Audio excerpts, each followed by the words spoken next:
Here is exactly why most people in high ticket sales never crack 10K a month, never break past it, and I'm going to explain who is actually responsible and why this is happening.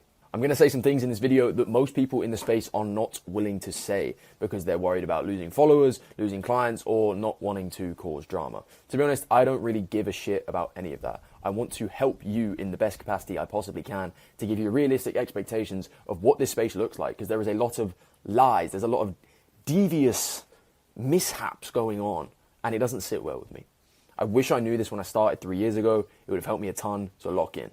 As I said, I've been in this space for 3 years. I've generated over $6 million in high ticket sales personally by 21. I'm actively managing multiple sales teams right now, reviewing applications, making hiring decisions, watching reps succeed and fail in real time. So when I tell you what is going wrong, I'm not guessing, I'm telling you exactly what I'm seeing on the floor every single day. So this video is for two types of people. If you're trying to get into the high ticket sales space, you keep watching content, keep consuming, but nothing's moving, this is going to show you exactly why. And if you're already in the space, you're stuck, you're plateaued, you're wondering why the results aren't matching the effort you're putting in, this is going to tell you why that is too. Truth is, some of this will be uncomfortable, some of this you will not want to hear, but that's why you need to hear it. I'm going to break everything down into 4 phases. Each one will have its own reasoning and explanation as to why it's important. And the last phase is the one that no one wants to hear. So stick around for that one. Phase 1, the lie the space is telling you. I want to start here because if we don't address it, everything I say lands on the wrong context. The reason many people are failing isn't about what they're doing wrong. It's about what they've been told to do or the expectations that have been set out from the get-go, which are just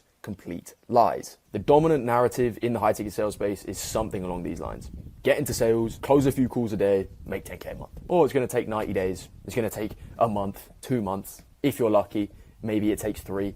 That's not the case, right? People say it's easy, it's flexible, you can work wherever you want. There's no time commitment. You can do whatever you want. It's completely free. And there are people with pretty big audiences pushing that narrative confidently. And in my opinion, it's doing real damage to people. Like, that narrative will end up producing someone who's 19, 20, 21 years old. Like when I started out, that was the age I got in. They get really excited. They maybe invest into a course. They go out expecting to close deals very quickly and make serious money within their first couple months. And when that doesn't happen, which it won't because it takes time to build skills, they conclude that sales isn't for them. But it's never that. It was the expectation that was set out wrong from the jump. So here's what the space fundamentally gets wrong about the timelines. 1, high ticket sales is not a get rich quick model. It is a skill that compounds over time. If I'm super transparent, high ticket sales, when you're a closer, when you're a setter, it's a job. And that doesn't mean it is not worth getting into. And you hear a job and you're like, no, I don't want a job. You do want a job. You want a job that pays you extremely well, where you can make whatever money you want to make, provided you're good,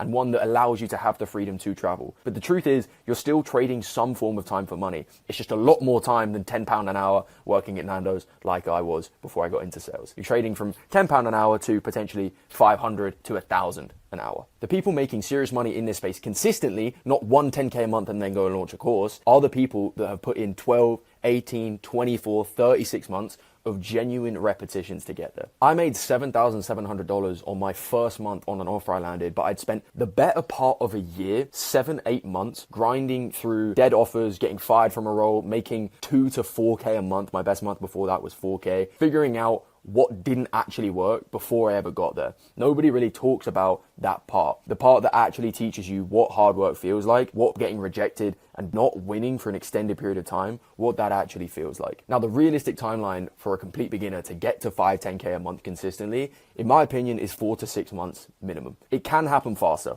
I'm not saying it can't. 2 of our students, Adam and Daniel, they joined the coaching program STS, and within their first month on an offer, which was about month 2 after they joined, they hit 9 and 10K a month in their commissions respectively. But they went in with the right framework, the right mindset, the right support, and the right expectations. They weren't sitting there thinking that this should happen already for me. They were actively putting in the effort based on the information that they had. Now, this may sting a few of you setters out there, but the space is peddling this narrative that DM setting is a long-term viable path. I'm going to be very direct about this. DM setting probably has 6 to 12 months before it is completely wiped out. AI is going to eliminate low-level DM setting and phone setting. You're not actively face-to-face on a call with a prospect. It makes so much more sense for a company to pay £20 a month or £30 a month for a software instead of 5% commissions to a setter. The math makes sense. However, good closers, people who can have genuine human, emotionally intelligent conversations that are able to move someone from uncertainty to full conviction and buying something are irreplaceable. That skill will not get automated because in my opinion, there is never going to be a time that someone who is investing a large amount of money, 5 figures, 4 figures, high 4 figures, into themselves will not want to speak to a human before making that decision, especially if they're coming from cold ads, paid traffic, all that good stuff. Now, I don't want you to take this and say everyone should start as a closer immediately. I started as a setter and it built my skill set to a level where I could actually step into becoming a closer and it made sense. However, go in with the knowledge that the end game is closing. If you're purely focused on getting as good as you possibly can at sales, which you should be, that's your first 6 months, just get as good as you possibly can, you're not going to get to the maximum level if you're just a setter. You also won't make the money you want to make because you're not having the genuine life-changing conversations that you want to be having with your prospects. In my opinion, if you are young, you don't have a ton of soft skills, you can't really communicate, you don't know what hard work feels like, phone setting especially is a great skill to start on. But it does not mean stay as a phone setter for 6, 12, 18 months. Progress. You're there to get better. You're there to progress faster. Do not stay as a setter for longer than 6 months if you actually want to improve your skill set. Okay, phase 2, the real reasons you're not actually making 10K a month. I want to be very clear on something before I get into these reasons. None of what I'm about to say comes down to talent. Talent is probably the least important factor whether or not someone makes it in this space. I know guys who I would sit there and say, this guy is semi-brain dead who is making way more money than me. And you probably know someone like that. You're like, how is this guy making so much money? Because they're not gifted, they're not smarter, they just operate differently. The biggest reason you're not making 10K a month is because you're treating it like a side thing. The biggest thing that determines whether or not someone will actually make it in this space is how serious they are about making it happen. I see this consistently on offers that I manage. They have 2 reps, it's the same offer, same leads, same commission structure. One treats it like a full-time career and shows up with that level of intentionality where they have to make it work. And then the other person has a bunch of other shit that they do. So it's kind of a side thing. Doesn't really matter if they see the level of success they want. And then all of a sudden they're at 3K a month and they stay there. You have to understand that sales is a full embodiment. It is a lifestyle shift. It's not a side hustle. If you treat it like a side hustle, then the boring shit that actually moves the needle, like daily role plays, call reviews, applications, sending out looms, admin work, it will become so unbearable. Whereas if you just view it as part of the process because you're in it full time and you have to do it, it becomes a lot easier to actually accomplish those things. If you're not doing those things consistently, the results will show up in how much money you make. And it's got nothing to do with the business model. It's got everything to do with yourself. Reason 2, you're focused on the outcomes instead of the inputs. This is a disease in life, not just sales, not just setting, not just closing. But every beginner I speak to asks the same question. How long is it going to take before I make 10K a month? Wrong question. Completely wrong. You're focused on the outcomes. The right question is how many reps have I put in this week? How many mock calls have I done? How many applications have I sent? How many times have I been going out of my way to get a call reviewed? How many times have I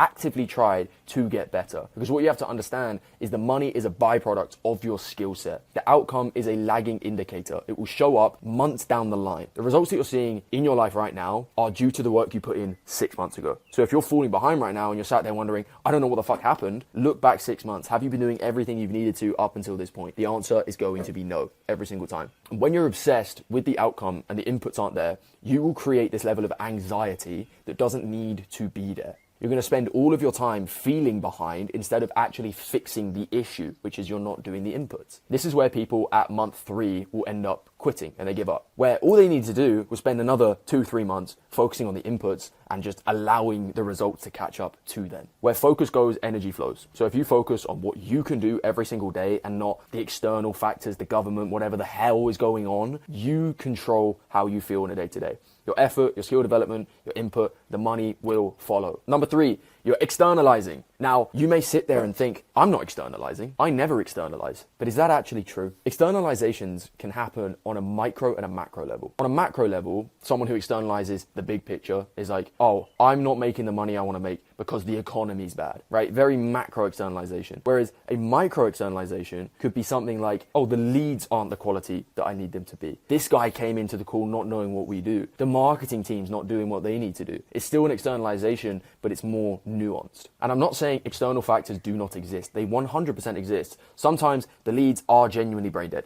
But how are you going to take that information? Are you going to blame the leads and say, well, there's nothing I can do, so whatever? Or are you going to take that information, give it to the marketing team, make changes or send pre-call resources to the prospects so they become more educated. What are you going to do about it? Something that I probably don't want to say, but I'm man enough to say it, is at one point in my career, probably about a year in, I was a fat cat closer. So I had everything given to me and I didn't know how good I had it. Blaming the leads, I was blaming whatever, anything but myself, until I got slapped in the face, had a conversation with my now mentor, Kurt, where he said, look, bro, you're externalizing. And I had to sit there and think, holy shit, I am externalizing. And that's not the kind of person that I want to be. So I had to change my mindset to what can I do differently, right? Not why is this happening to me? It's happening for you, first of all, but what are you going to do about it? How are you going to change? The best closers are the ones who take radical responsibility. And they're also the best people to work with because they're genuinely actively trying to find solutions for their problems. They're not sat there going, oh, well, I guess the show rate's bad, so we're just going to have to deal with it. No, they find solutions. Reason number 4,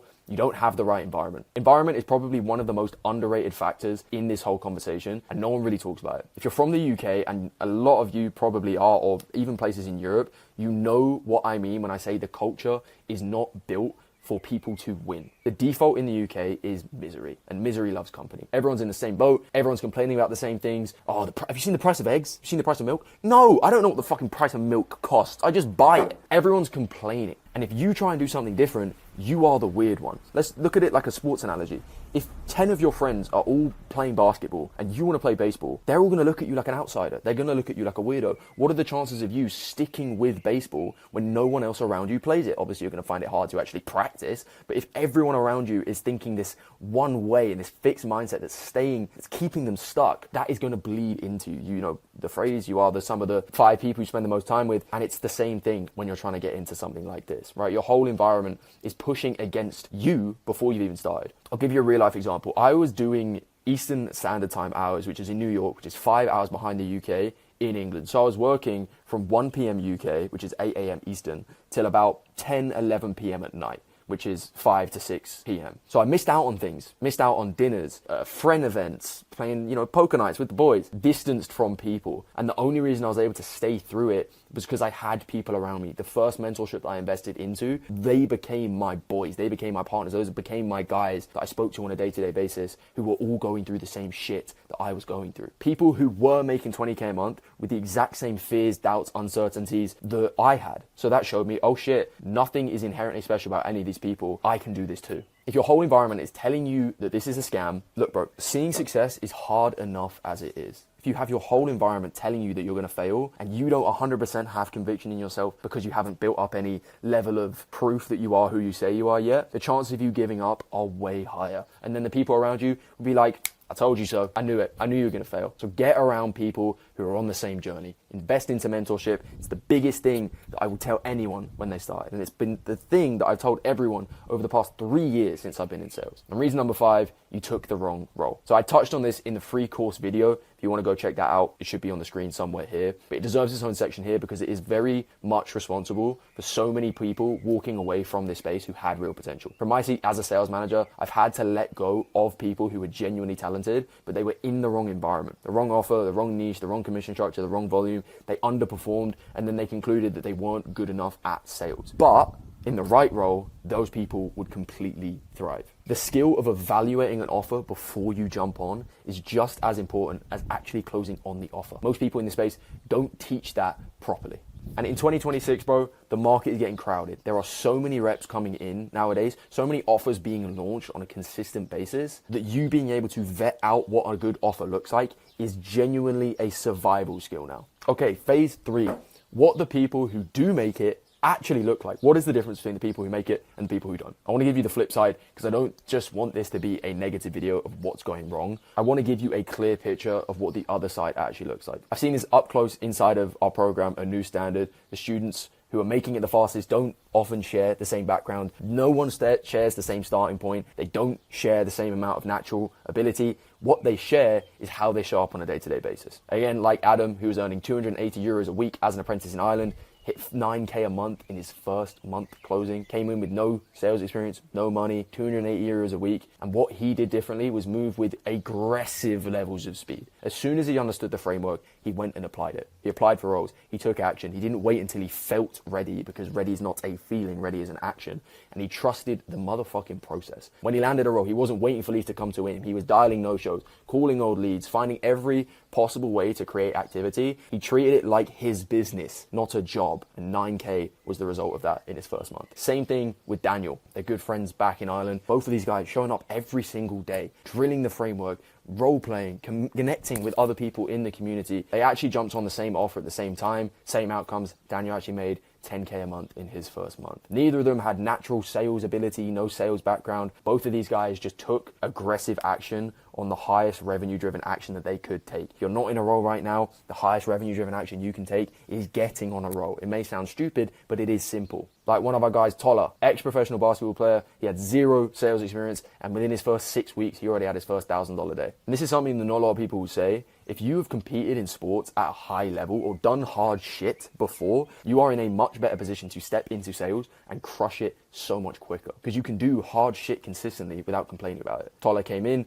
absorbed the course content, asked questions, learned from other people in the community, landed a role within a few weeks of joining, and already hit his first 1K day. Toller's first 1K day was 2 5K deals, which he closed on the same day, making him $1,000 in commissions. 6 weeks in, starting from zero with high tier sales experience. Number 4, Lucas. Lucas has landed 30 Loom applications out of 9 interviews. The amount of people that I speak to and they said, I've sent out 150 Looms and I've not landed an interview. That is an issue. There's clearly something going wrong. Lucas isn't a close rate story, it's an application framework story. He took the Loom application system inside of STS, applied it properly, consistently, only sent 30 Looms. 30 Looms is not a lot to 30 vetted offers and landed 9 interviews. That's a 30% application to interview rate, which is pretty much unheard of. The framework actually works when you execute it. Again, I filmed a completely free course detailing the exact Loom application. There's other YouTube videos on my page that go and watch them, go and implement it, and go land a role. The biggest thing that I want you to appreciate and understand is that all 4 of these guys didn't wait until they felt ready. None of them let the environment around them take them out of taking actions. They didn't externalize, they took the information, moved on it, and stayed accountable to themselves even when no one was watching. It's not hard, it's not complicated, it's just hard to do consistently. It isn't easy, but it is simple. Shout out Michael Smoke. Okay, and number 4, now this might ruffle some feathers, but who is actually responsible? Start this video, said I was going to answer who's responsible for not making it in high ticket sales, and I want to give you the honest answer because it's 2 parts. Part 1, the space has a responsibility that it's not taking seriously. There are coaches and influencers in this space with large audiences who are selling unrealistic versions of what this looks like. I don't want to name anyone specifically because I don't do that. But the idea that you can make multiple 5 figures a month, taking 2 calls a day from your sofa, from Bali or wherever the fuck you are, within 60 days is setting people up to fail. And when they fail, they leave the space thinking that they're the problem when the expectation was the problem from the beginning. I think there needs to be more honesty within this space. More coaches being upfront about realistic timeframes, more people saying this is fucking hard and it will take longer than you want it to take, but that's okay. Because the people who go in with the right expectations are the ones who stay in long enough to figure it out. The ones who go in thinking that it should be easy are the ones who quit when it inevitably gets hard. And part 2, this is the harder one for you to hear. You are responsible. Again, this comes back down to taking radical responsibility. The space is misleading. The environment isn't supportive. All of that is real. But at some point, if you're watching this video, you've been here for 6 months, a year, nothing's moved. You have to look at yourself and ask, am I actually doing the work? Am I showing up to every coaching call if you're in a community? Am I doing mock calls every day? Am I sending as many applications as I possibly can, doing every single thing in the Loom framework video that is going to enable me to get on a roll? Am I reviewing my calls, identifying what I need to fix? Am I in the right community, around the right people, with the right information? Because the truth is, when I say this with full respect, most people are not. Most people are just consuming. You're doing it right now. I beg of you, please, make this the last video that you consume today. Take action on the video. You know what you need to do. It's been laid out. You're watching videos, you're reading Reddit threads, you're scrolling through Instagram Reels, and then you're not implementing anything. It's not a talent problem. It's not a background problem. It is a decision problem. The decision to show up and do the hard shit every single day, even though it is boring. The decision to make the unsexy work sexy. The decision to ask for help instead of drifting. The decision to reinvest back into yourself or invest into yourself if you haven't already. The decision to take radical responsibility for your outcomes instead of finding a reason as to why it is someone else's fault. The decision is yours. Nobody can make it for you. It's not your parents' fault. It's not your friend's fault. It's not your environment's fault. It's yours. And that is the honest version. The version that most people in the space are not willing to give because they're worried about what it does to their conversion rate. And honestly, bro, if you're at this point and you've taken all this information in and you said, okay, cool, I have the right expectations and I still want to do it, you will see success. Because the other 90% of people heard that it's actually going to be hard, have just clicked off and they're going to go find something that's easy to do. Spoiler alert, they're not going to find something easy because everything is hard. If it was easy, everyone would do it. But here's what I actually believe. You go into high ticket sales with the realistic expectations, the right framework, the right people around you who are going to hold you accountable to your highest standard. It is the highest leverage activity you can take for an 18 to 25-year-old. Learn sales. Get into high ticket sales. The demand for genuinely good closers is not going anywhere. If anything, it's going up. It's getting bigger. The AI conversation and what AI is doing to disrupt the space is real, but it doesn't touch the people who can have complex, human, emotionally intelligent conversations that genuinely shift people's perspectives. That skill is evergreen and it will serve you in every aspect of your life. High ticket sales doesn't have to be where you spend the rest of your career. It will not be for me. It is a stepping stone to go and start your own thing if you want to do that, or whatever you want to do, it will serve you. Also, you get paid to learn, but you actually have to build it. You have to be willing to stay in the game long enough for it to compound. If you want to understand exactly what the framework looks like, the full system, the mindset, the discovery process, offer vetting, Loom application, objection handling, all of it, I put everything in the video on the screen right now. It's a genuinely free course, everything. Go watch it if you haven't already. If you want to come into an environment where you're actually getting coached by myself and by my business partner, Kurt, directly, you've got access to daily updated offer boards, your calls are getting reviewed, you've got access to the frameworks that genuinely changed the game for myself and Kurt and allowed us to hit 30, 40, 50K months as Kurt has done. There is a link to check out a new standard in the description. Go have a look, see if it makes sense for where you're at. Either way, I hope you took something from this video that is genuinely valuable and you can actually act on it. Appreciate you watching. Like, subscribe. I'll see you in the next one.